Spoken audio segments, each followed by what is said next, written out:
మొన్నటి వరకు శత్రువులా చూసి ఇంకా నిన్న వచ్చి ఏమైనా ఇచ్చారనుకోండి, ఇంకా వాళ్ళ దృష్టిలో మంచిగా అవ్వడాని కోసం వేరే వాళ్ళని ప్రతి ఒక్కరిని టార్గెట్ చేసి మాట్లాడతారనమాట. కొంతమంది అసలు ఇలా ఎలా చేస్తారో అర్థం కావట్లేదు.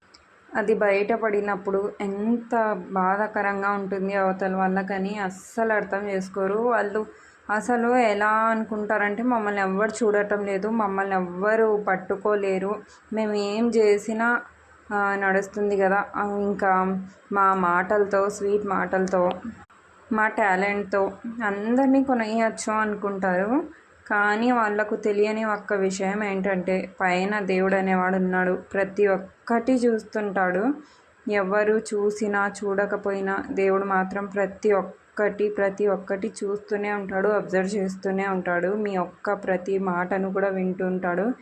కాబట్టి ఇలాంటి పనులు చేసేటప్పుడు ఒకసారి ఆలోచించండి.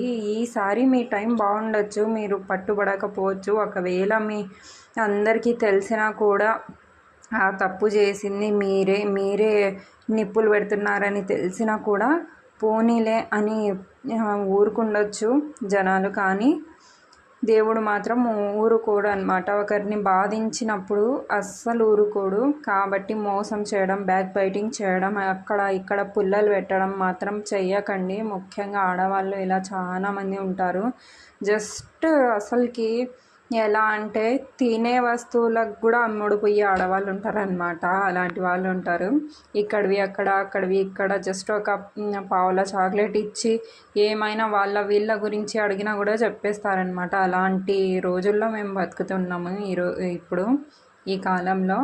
సో జాగ్రత్తగా ఉండండి. సో మనం ముఖ్యంగా ఎవరిని నమ్మకూడదండి. అస్సలకి ఎవరిని నమ్మకూడదు.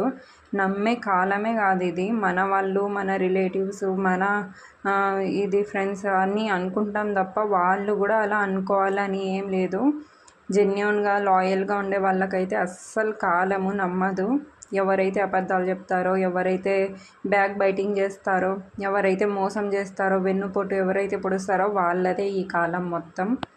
సో మరి మీరేమంటారు చెప్పండి. ఇలాంటి వాళ్ళకు దేవుడు ఈరోజు కాకపోయినా రేపైనా సరే తప్పకుండా చూపిస్తాడు. వాళ్ళు చెప్తారు కదా, కర్మ ఎవరిని వదిలిపెట్టదని. గుర్తుపెట్టుకోండి.